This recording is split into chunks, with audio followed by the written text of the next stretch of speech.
Hey, what's up, everybody? It's Real with Jordan and Demi. What's going on, Demi? We have Chelsea today, and she has some surprises for us in her room. We do, but before we get to our guest, Chelsea Collins, I want to point out our very own Demi Ramos released a new single a couple weeks ago. We haven't really mentioned it. There it is, Killer for You. God. It's on Spotify. It's on wherever you stream music. It's sick. We got co-production from Jeffrey Hufford, aka Huff, aka 2 Feet's producer and keyboardist. And you're the only person in the world, probably besides his mother, who calls him Jeffrey instead of Huff. Guys, but we love Jeffrey. We love 2 Feet.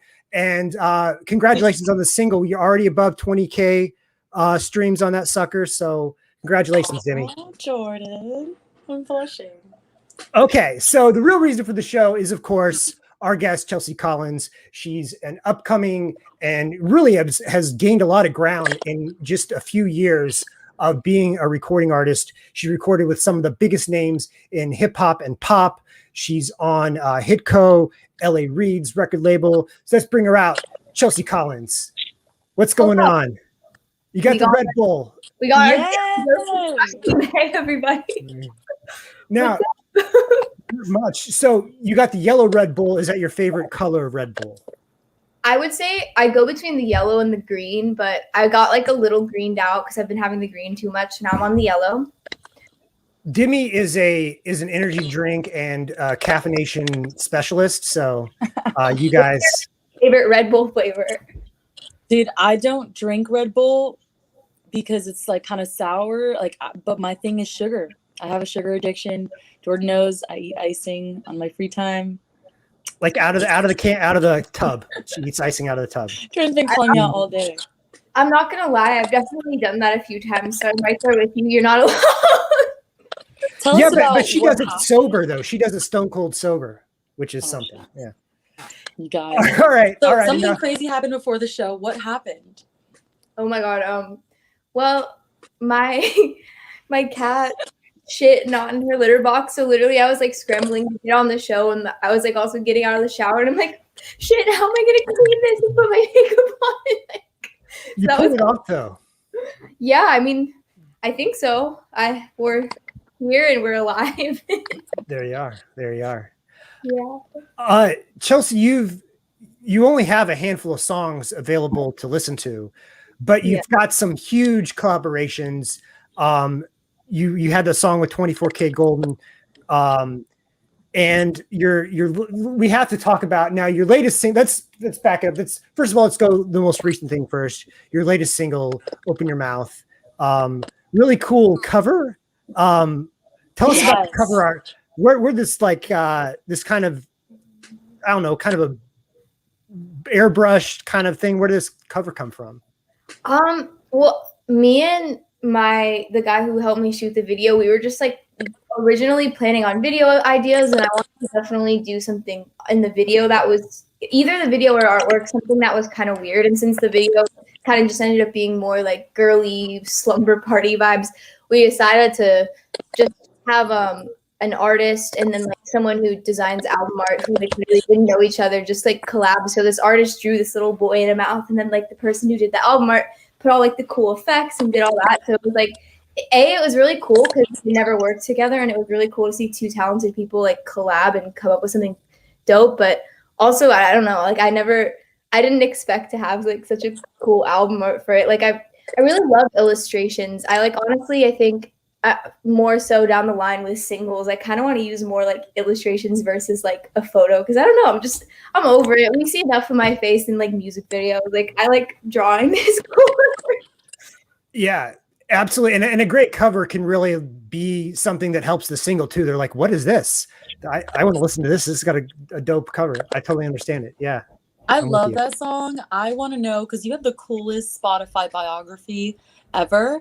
If anyone hasn't checked your Spotify biography out, please do. And I mean, like, what headspace were you in writing that song? Because I feel like it's so relatable. Honestly, it was like 5 a.m, and I was just like really sad because I was kind of like obsessed with the guy. He didn't like me back, and I almost felt like a teenager again. And I was like, shit. Like at the time, I guess I was like 19, I think, when I made that song. But I don't know. I just was like, I feel like a schoolgirl who like can't get their crush to like them, and like, I just was going crazy, and all my thoughts were like, oh my god, like he is dating like 4 other girls. Like, what am I doing? Why am I wasting my time? But then also, it's like we were together. I just was like, shit. I know you feel something, but I'm like really bad at being assertive with my feelings, and so was he. So we kind of just like, I ghosted him and he ghosted me. It was really strange, but I think it was more so out of like fear of like rejection versus like, hey, I don't want to talk to you anymore. Are you more of, do you usually initiate the flirtation, or are you like, guys have to come to me? No, I can't. I don't even know how to flirt. Like, what do you even, this is actually a conversation I have with people. Like, what do you even say? Like how do you do it? I don't get it. You say, I like your shirt. That can go for anyone. I like your shirt. That's a good answer.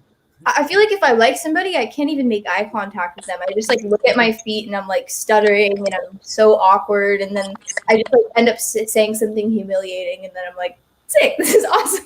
And then when you don't like someone, you're like the coolest person in the world. You're like, hey, oh my God, bro.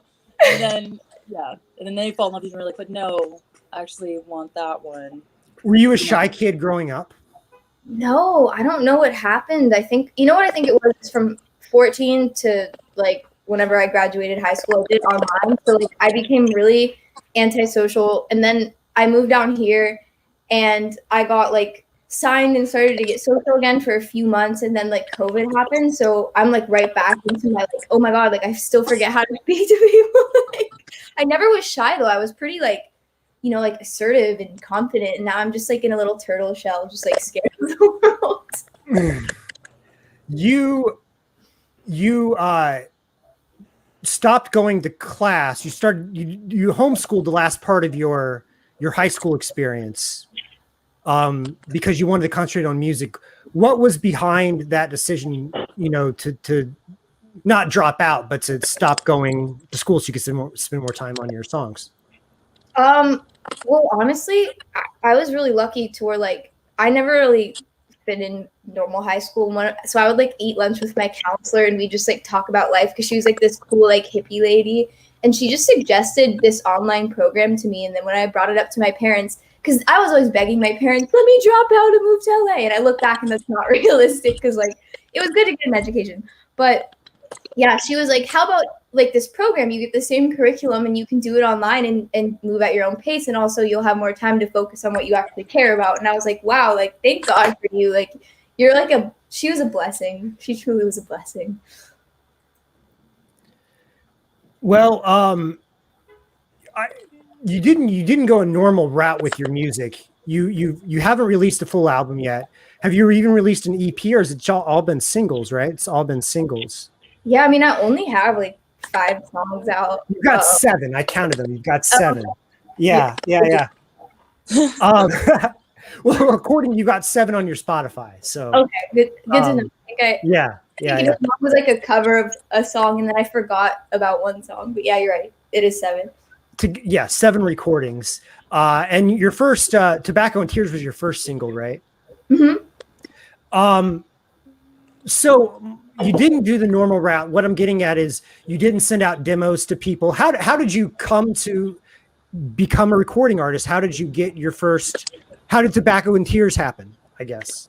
Well, that's actually a good question. I would go to like writing expos, and I did do that kind of stuff to where like I just talked to executives and like play the music. And I met one that ended up being my manager for a little bit. But "Tobacco and Tears" was actually just a song I released independently. And there was a bunch of Nightcore pages that had re-uploaded it, so it's kind of how it got its like boost, I guess. But yeah, I mean, I guess I just was like one of those kids with the demo CD going to all the writing expos being like, hey, listen to my music. Like, I really want a song. Because at first, I didn't even expect to be an artist. I just like love to write and produce. And so I just was like, if the artist thing happens, it happens. But like, as long as I'm doing what I love, I just want to see where that takes me. And I feel like I started to like write and produce things that sounded very specific to me. And then also other things that could be like pitched to other artists and stuff. So I was like, oh, cool, I think I have a lane. And then like the artist stuff just kind of happened. But yeah, Tobacco and Tears was just like on my own. One thing that's so cool about you in particular is that you're a real writer, you're a real producer, and you know what I'm saying, as well as collabing with your brother. What happens when you guys go into a room and sit to write a song? How does it work? Honestly, I feel like I make most of my songs on a piano or a guitar. I never really have a beat or anything done. And then, yeah, I'll just try to see if this song flushes out, or maybe you just get like a chorus or a part of a song. But I try not to like force anything if it's not naturally happening. And then eventually, after like a month of just sitting with the song, I usually have like a production vision. So like I'll either do it or like bring in a producer I feel like could nail it. But yeah, it's very campfire style writing, which I like it a lot. I feel like more people are going back to that style of writing, which is like exciting to see.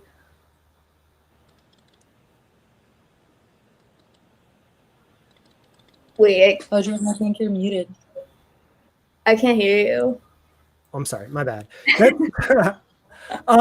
Let's talk about this hotel bed song with Swae Lee. Mm-hmm. First of all, how did this collaboration happen? How did you meet him? How did you get associated with him? So one of the producers on the song was working with him at the time, and then that producer's manager ended up becoming my manager. So it was kind of just like a combo of that producer playing it for Swae, and then also my manager being there and playing it. And like Swae was just like really supportive and really kind. And yeah, he like got on the song. I was really lucky. And also it was just so cool, like, to see how he writes and be there. And like, he just was super, just a nice human being, like just like a really good heart he has. So I don't know, that was really cool. But yeah, it kind of came through mutual producers, I guess, is the short story. It's a pretty steamy video, and it ends like it's steamy and it's sexy, but it's also intense. There's like, take some pills and all this like really serious stuff. So at the end, and he gets you pulls you out of the bathtub, and you're unconscious. Are you dead, or you just like need resuscitating? That is, I always say this, that is up for interpretation. However you want to think it ended, that's how it ended. Okay, that's fair. That's kind of what I was thinking. But that was, you basically were performing like love scenes in this video, and you say he's a really nice guy. Was it awkward at all? I mean, this is probably the first time you've done something like that. You know what? I feel like because I was like a little drunk. B, I think because, like we both are like kind of like not awkward, but just like, like we're both more introverted. So like, I think because we both were on the same wavelength, and also like, like we had like friend chemistry, it actually like was not that awkward. It was really strange. It was actually really fun. And like in between shooting, we'd just like be smoking a blunt, talking about like music production and like vocal mixing and nerdy ass shit. And it was like, oh, this is I had never imagined like 7 years ago I'd be in a bed with Swae Lee smoking a blunt, filming a sex. Weirder things have happened. Yeah. I mean, and the thing about your cover art and your aesthetic is it's so unique. I feel like you're always surprising us, whether it's on IG or a cover. Where do you draw your inspiration from? I always like to ask this question. I don't, weirdly enough, kind of like some cartoon characters and like anime, and so what? You have a troll obsession. Yeah. There's that circling. What's that about? It's just I like to collect weird things. Like I like to collect trolls and Furbies and like weird like cartoon character. Like I like even in the back, I don't know if you can see, I have like a Tom and Jerry. Yeah. I just love like, I think like nostalgic things I grew up on, and like cartoons. I'm like obsessed with cartoons. One of my goals one day is to like make a cartoon. So I feel like just like aesthetic wise, I pull a lot of inspiration from cartoon characters. Yeah, you had the visualizer for Open Your Mouth is kind of a Y2K style thing. So are you very much about like like creating environments, I guess, is what you're really good at. You know, creating environments for you to express yourself, I guess. Yeah, and I think like I don't know, they just like I sound like a weirdo, but my like toys just feel like there's like a sense of comfort. You wake up and you see your cute little toys and you're like, oh, like my day is instantly better. You know, we usually when we have guests on, we like to talk about their origins and their music and everything, but we also like to get to know you personally.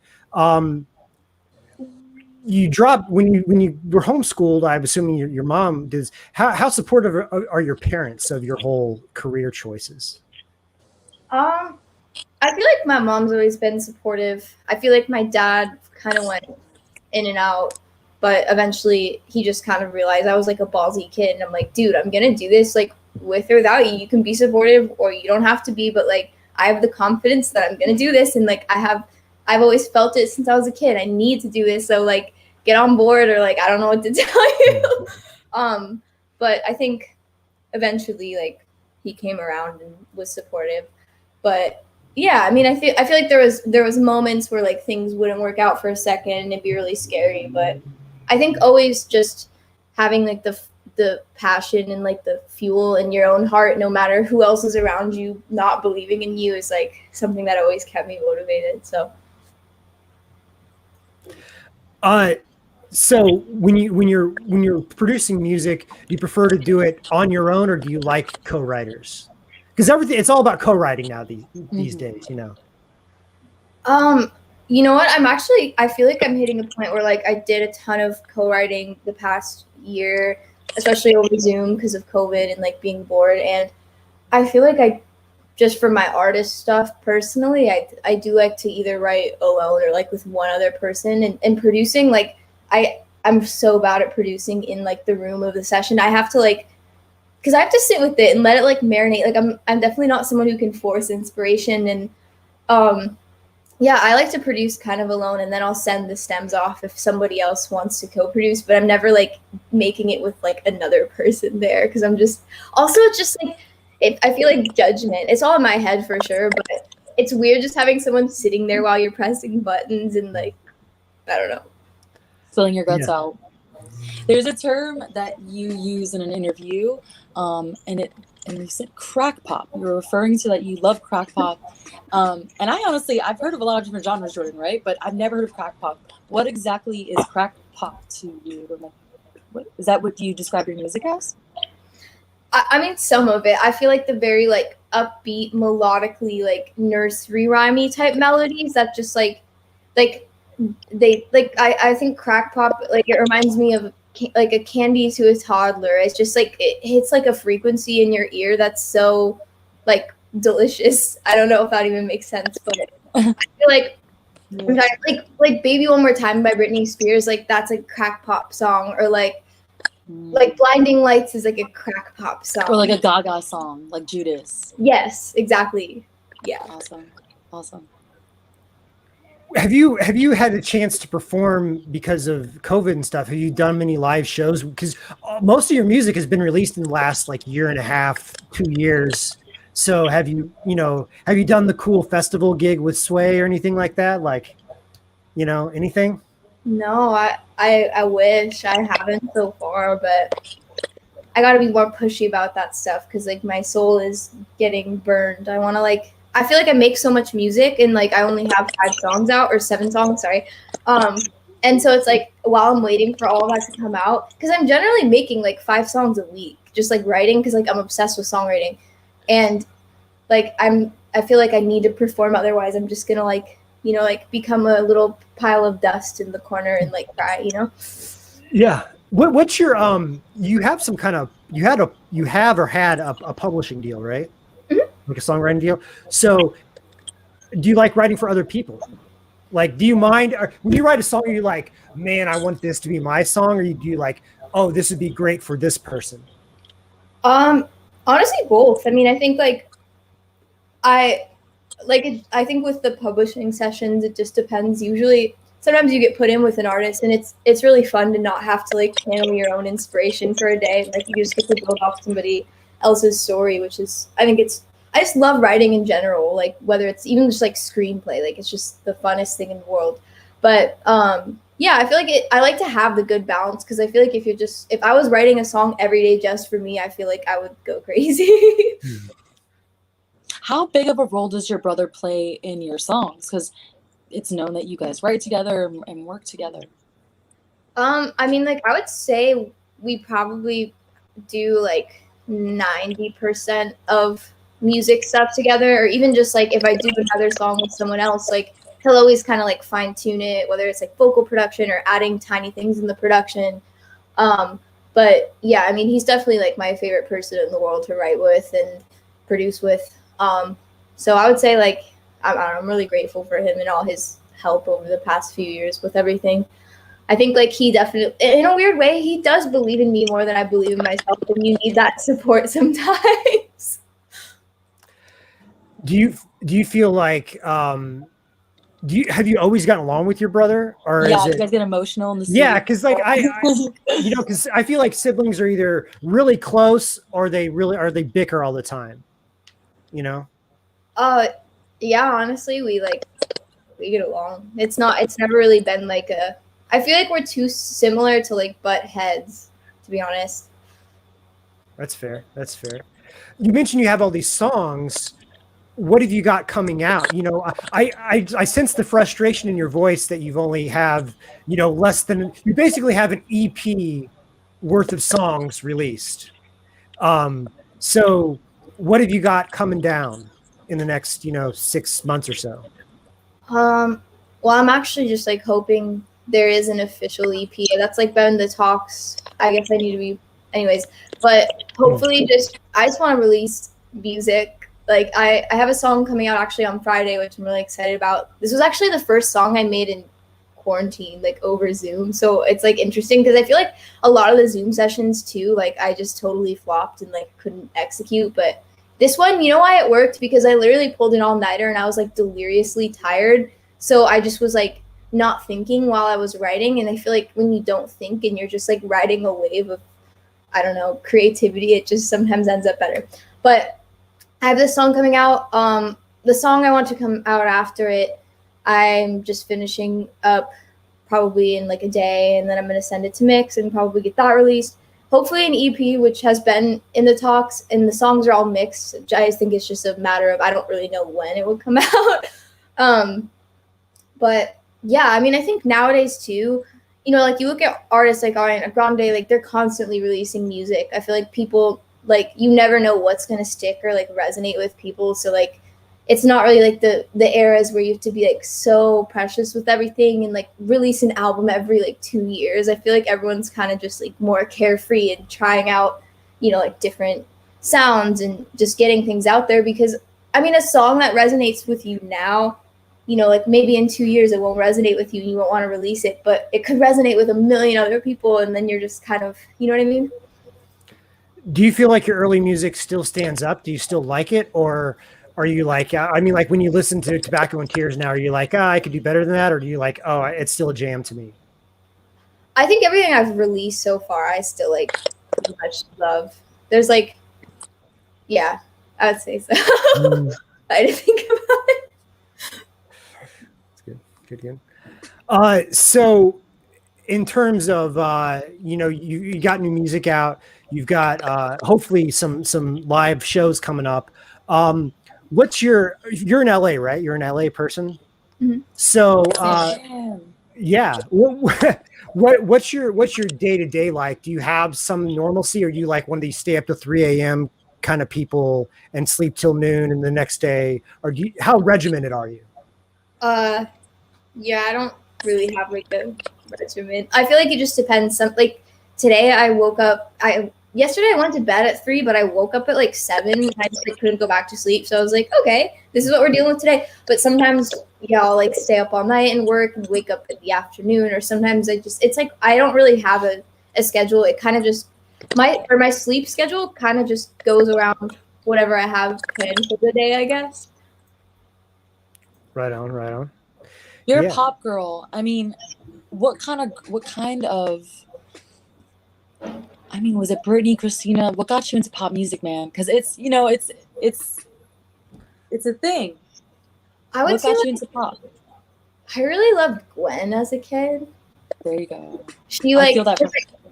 yeah, she like had edge and she was like a real musician. I hate that term, but like she was like, you know, like an instrumentalist and really fucking quirky and cool. And but then also like her solo stuff was like it was pop, but it was like it had her own flair on pop. It wasn't just like she wasn't like ever doing what anyone else was doing. And I think she just like had like she didn't really miss a mark for me. I feel like there wasn't a time where Gwen was like uncool or something. A stale moment. Mm-hmm. That is true. And like, even if you didn't like Gwen's music, like she didn't release any crummy stuff or it was like, oh, that's not any good. Like everything's quality. Like every other pop star. Yeah. And then she ended up marrying a middle-aged country singer, like we all have our dream of doing, you know? Oh, speaking of which, you know, I always want to go here, but you know, we love to talk about your dating life on the show. What is it like to date Chelsea Collins? And yeah, what is it like to date? What's it like to be you in the scene with all these things you have going on? I can only imagine. I don't know. I feel bad for guys who date me. Like I'm not like a bad person or anything, but like I'm no, dude. I'm just like all over the place, and I just like, don't want to do that to someone. I feel like I want to win so badly that like it's like hard for me to be present because I'm always like in my head thinking of like new song ideas or like just shit like that or like I don't know. I feel like I'm lucky in the sense I really like the sweetest, like nicest, purest guys, but like, you know, like I'm kind of fucked up in the head. So I'm just like, I don't want to do that to you. Like you deserve better. Love it. So Chelsea's a fuckboy. She's like, can we say that? I don't know. No, honestly. I mean, I don't know if I'm like a fuckboy. I just think like, I'm just kind of crazy. Like I'm really nice and I have a good heart, but like I just like overthink everything and can be like it can be. I know it's toxic to me. So to somebody who's just really normal and like doesn't have extreme anxiety problems and just like is calm and sweet, I'm like, bro, like you deserve like a nice, stable, normal girl. I'm a fucking mess. Like it's career time. Yes. Wow. Well, at least people know what they're getting with you now. Like there's no between your music and interviews, like they know exactly what they're getting into. I've never heard that term before. Can we invent fuck girl on the show right now today on Chelsea's show? You know what? It's a real thing. Some of my friends are fuck girls for sure.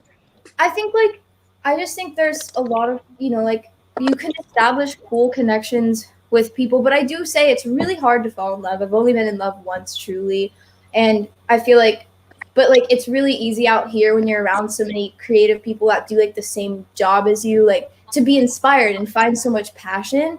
So then you're like, shit, I love you and I love you. But then at the end of the day, you're like, maybe I don't love anyone and I'm just bored or like I don't. Yeah. So do you or do you not date musicians? Are you just like nope or?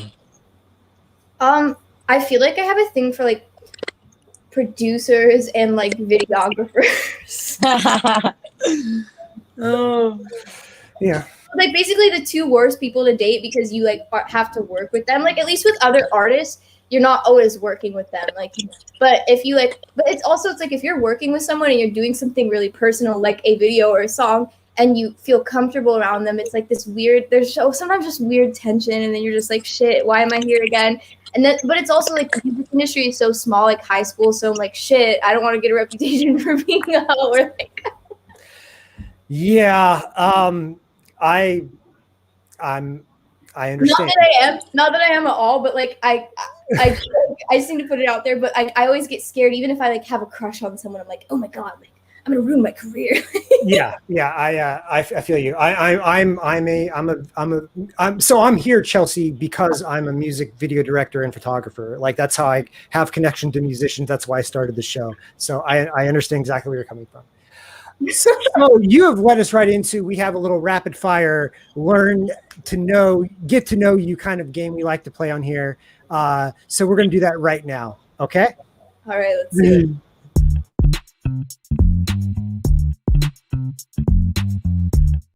Are we playing What's Your Deal with Chelsea Collins? Okay. So first question, Nickelodeon or Disney? Nickelodeon. Okay. Producing or writing, which one do you like better? Writing. Have you gotten more into producing though as you've been around it more? I love it, but I think like I only do it so I can like execute the vision I have for my writing. Okay, fair. Okay, and guys with tattoos or without tattoos? With tattoos, they're sexy.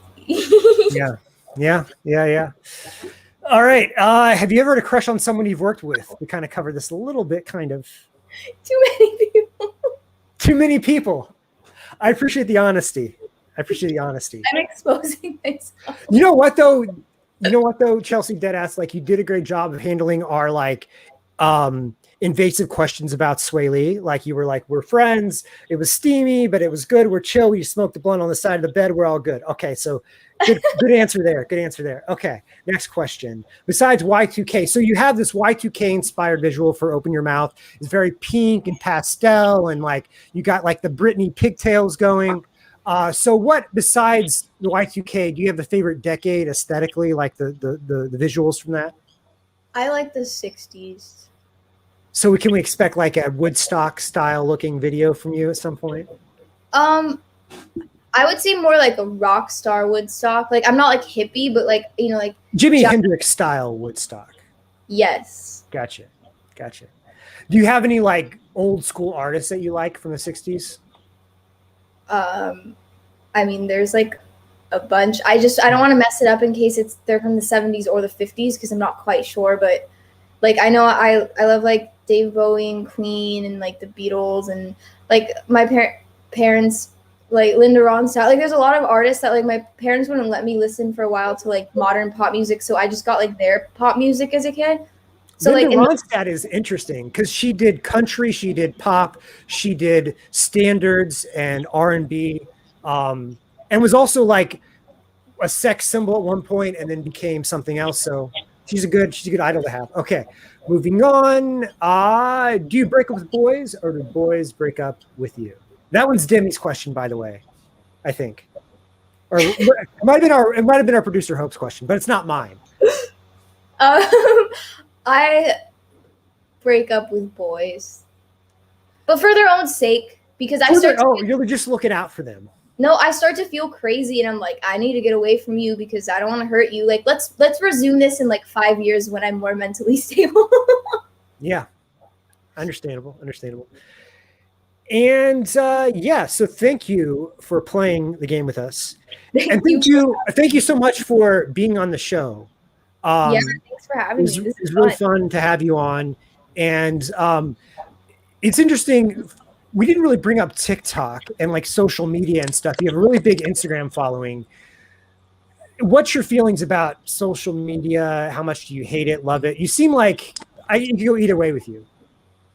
I think like for me, sometimes it feels like a diary to where like when I can't really express how I feel to like people in person, I can express it on the internet and like to fans and stuff and like feel less alone. But overall, I would say like I think it's really beneficial for music and fans, and that's what I'm grateful for. But it can be kind of tough with like your mental health. I know I'm constantly comparing myself to people and like just like I don't know.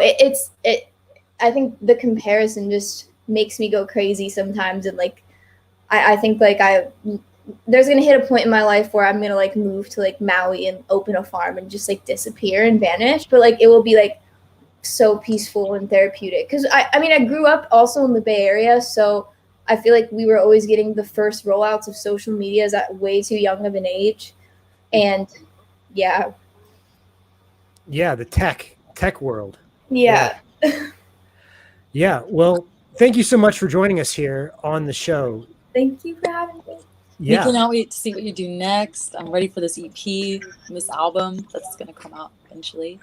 Me too. Yeah. All right, Chelsea, we'll let you go. Thank you so much. We'll talk to you later. Thank you so much. Bye, guys. Have a good day. Bye. All right, that was Chelsea Collins. Her new single, Open Your Mouth, is out now. Demi, you guys seem like you guys would hit it off. Like I know. I was just thinking when I go to LA, I want to like hang for real. Yeah. And it's interesting too because she seems so like a nice kind of, wholesome girl. Yeah, and I think it's fun that she's created this persona that's a little bit more outgoing than her and a little more comfortable with those situations than she is as a person. So I think it's cool. I think it's cool. All right, guys. So we will take a break for Labor Day, but check out all our episodes, of course, on Spotify, iHeartRadio, wherever your podcasts, and clips on YouTube and Facebook and TikTok. We will also, if you're watching this live, which we are releasing the audio version of our interview with Idris, one of Demi's favorite artists, which will come out here in within the hour or so. So until we meet again, I'm Jordan. This is Demi. We'll see you later.